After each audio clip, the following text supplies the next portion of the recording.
जय श्री राम सभी भक्तों को, जय माता की। फिर एक नई वीडियो के साथ हाजिर हो गए हैं और आज की जो हमारी वीडियो है इसमें आप बताइए नवरात्रि की साधना, पूजा, पाठ के दौरान हमें कौन सी ऐसी गलतियां होती हैं जो नहीं करनी है, किन बातों का ध्यान रखना चाहिए। आज की वीडियो इसी विषय पे होने वाली है। अगर आप भी नवरात्रि में साधना करते हैं, पूजा करते हैं तो इन बातों का विशेष तौर पर ध्यान रखिए। अंत तक बने रहना, तभी आपको सारी वीडियो समझ में आएगी। अगर वीडियो अच्छी लगती है तो लाइक करें, शेयर करें, कमेंट करें। चैनल पे पहली बार हैं तो चैनल को भी जरूर सब्सक्राइब करें। चलिए शुरू करते हैं आज की वीडियो। जय श्री राम। जय श्री राम, जय श्री बालाजी महाराज, जय माता की। नवरात्रि के दौरान कुछ ऐसी विशेष बातें बहुत ही महत्वपूर्ण होती हैं जिन बातों को हम इग्नोर नहीं कर सकते, क्योंकि हम कोई साधना कर रहे हैं, मंत्र का जाप कर रहे हैं, अपने इष्ट की आराधना कर रहे हैं, अपनी माँ को प्रसन्न करने की कोशिश कर रहे हैं। कहीं उस माँ को प्रसन्न करने की कोशिश में हम किसी का अपमान कर देते हैं या कहीं माँ का दिल हृदय ना दुखा दे, ऐसा कार्य ना कर दे। तो कुछ ऐसी विशेष बातें हैं जो आपको साधना के दौरान, मंत्र जाप के दौरान या व्रत रख रहे हो या किसी भी प्रकार का कार्य कर रहे हो तो इस दौरान आपको याद रखना चाहिए। सबसे पहली बात तो घर के अंदर सात्विक आहार का ही सेवन कीजिए और व्रत की आड़ में अपने पेट को भरने की कोशिश ना कीजिए, क्योंकि त्याग ही शक्ति है। याद रखना इस बात को, त्याग ही शक्ति है। अगर आपको किसी चीज का त्याग करना आ गया तो समझ लो शक्ति की पहली शुरुआत पाने की इच्छा प्रकट हो गई। दूसरी बात ये होती है कि हम मंत्र की साधना करते हैं, अपनी माँ को मनाने की कोशिश करते हैं, प्रयास करते हैं, उस दौरान किसी भी स्त्री का अपमान ना हो, किसी भी स्त्री का हमारे द्वारा हृदय जो है ठेस ना पहुंचे। चाहे स्त्री हो, चाहे कोई बच्चा हो, चाहे हमारे बुजुर्ग हो, किसी का अपमान नहीं कर सकते आप, क्योंकि माँ जो है, माँ का दूसरा नाम जो है दया है।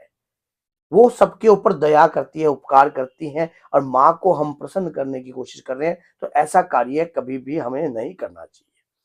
हमें कुछ ऐसा कार्य भी नहीं करना चाहिए अगर आपके द्वार पर कोई भिखारी आ जाता है, कोई मांगने वाला आ जाता है तो हम कई बार उसका निरादर कर देते हैं, तुस्कार कर देते हैं या किसी प्रकार हम कह देते हैं कि अभी हम व्यस्त हैं, अभी हम बिजी हैं, जाओ बाद में आ जाना।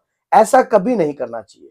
पता नहीं किस रूप में आकर नारायण मिल जाए, किस रूप में आकर भगवती आपकी परीक्षा लेने के लिए आ जाए, इस बात का आपको तो नहीं पता, क्योंकि भगवान के तो अनगिनत रूप है।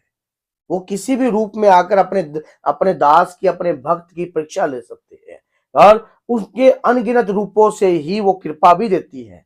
कई बार क्या पता स्वयं मातु लक्ष्मी रूप धारण कर कर आपके द्वार पर आ जाए, क्या पता लगता है? कुछ पता तो नहीं लगता ना इस बात का, क्योंकि हमें किसी साधु संत या किसी भी भिखारी या किसी भी मांगने वाले का अपमान नहीं करना चाहिए और क्रोध पर अंकुश लगाना चाहिए।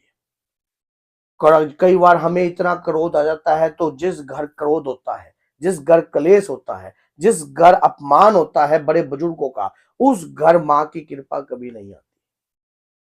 ये बात हमेशा याद रखना। हम उस जगत जननी का आह्वान कर रहे हैं, उनके मंत्रों की साधना कर रहे हैं, पूजा पाठ कर रहे हैं। आपको अपना एकांत ही जो है, आपको एक कमरा, चाहे एक कमरे में भी आप माँ की साधना कर सकते हो, वहां पर शांति हो और चमड़े से बनी हुई कोई बेल्ट बुल्ट कुछ नहीं। स्वच्छता का ध्यान रखिए, पवित्रता का ध्यान रखिए।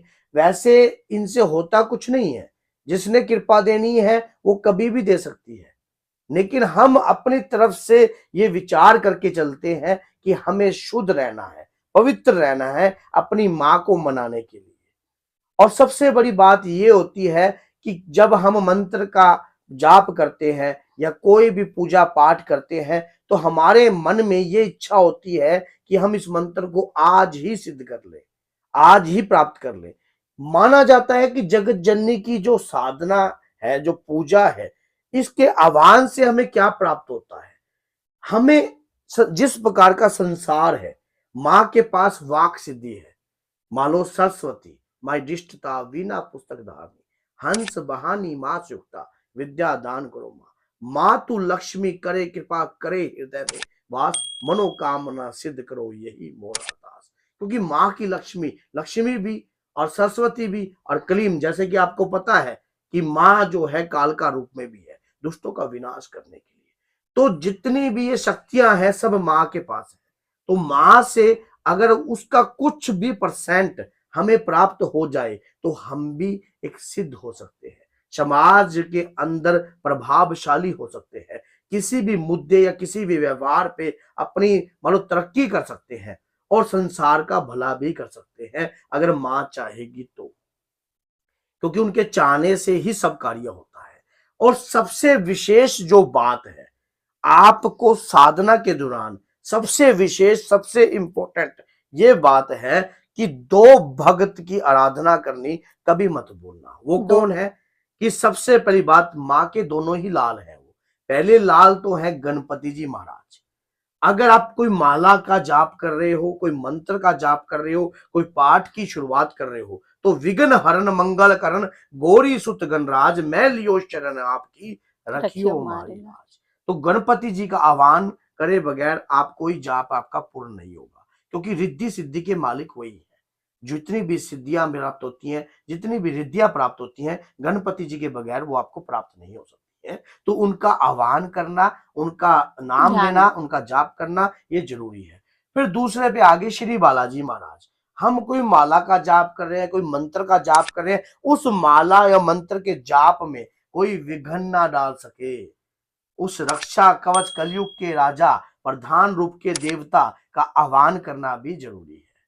ये दो शक्तियों का आह्वान जो आप करोगे, इससे आपके ऊपर अपार कृपा रहेगी। माँ दुर्गा की कृपा आप शीघ्र से शीघ्र प्राप्त करोगे और हनुमान जी महाराज की कृपा भी रहेगी, क्योंकि हनुमान जी भी अष्ट सिद्ध और नवनिधि के दाता हैं।